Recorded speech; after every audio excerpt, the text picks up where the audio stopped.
Hey there. Do you often get overwhelmed with your time and all the things that are on your to do list? Or maybe you just wish there were more hours in the day so that you could get to all of it. Yep, we've pretty much all been there, right? And I know that as a type A overachiever, my to do list is pretty long, and yours probably is too. So, here are three quick tips on how you can create more time for you and the things that matter to you in your day so that when you get to the end of it, you feel like you got the things that you wanted to done. So, number one, prioritize. That's right. Write down your list of to do, all of it. Don't be shy, just get it all down there. And then work down it one by one and mark each item as urgent or important. And you'll find sometimes that those urgent items are the things that jump to the top because they're urgent, of course.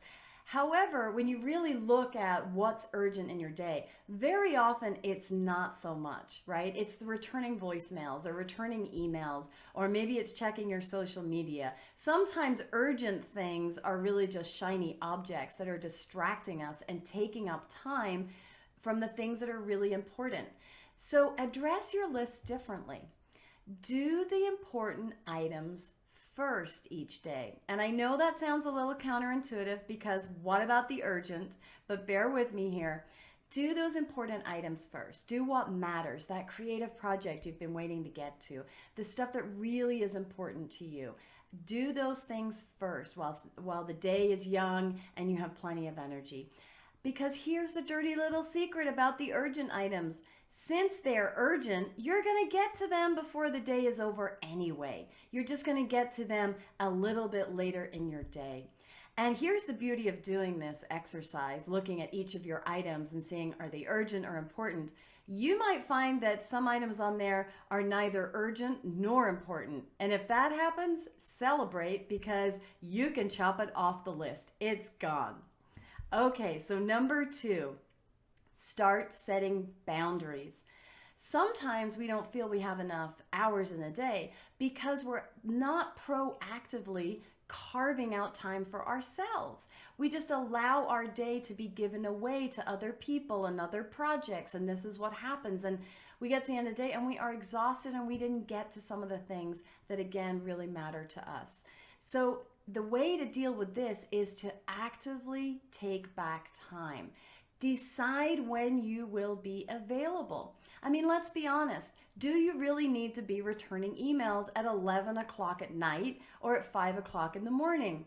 Probably not. So decide when you're going to be available. Maybe you determine that you're not going to be on email from 7 p.m. to 7 a.m. That's 12 full hours where you're not online there. Now, if that makes you go weak at the knees, don't panic. You can always set up a system where someone at work can contact you if it's an emergency. But you got to be really clear about this. It has to be truly an emergency situation for them to call you or contact you in whatever way you've agreed upon. Number three, learning to say no. That's right. No is a complete sentence. And so many of us struggle with this. We say yes to everything that comes our way. But even though you may be setting your boundaries now, you may be getting clear on what's important to you now, you're still going to have those constant demands coming at you and people looking to you to say yes to whatever it is they want you to do.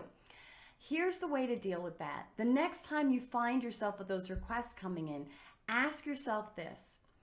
Is it a priority for me to do this? Is it important for me to do this? Do I have time to do it? And do I want to do it?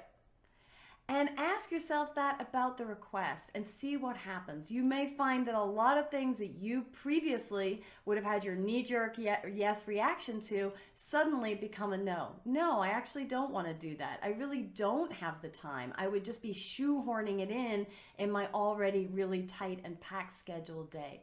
So learn to say no because it reinforces the whole idea of creating your boundaries and getting clear on what's really important to you. So what about you? Where are you struggling with your time and how can you use these three key strategies of prioritization, setting boundaries and learning to say no to help you take back time for what's important to you. Leave me some comments below or come on over to my Facebook page and let me know.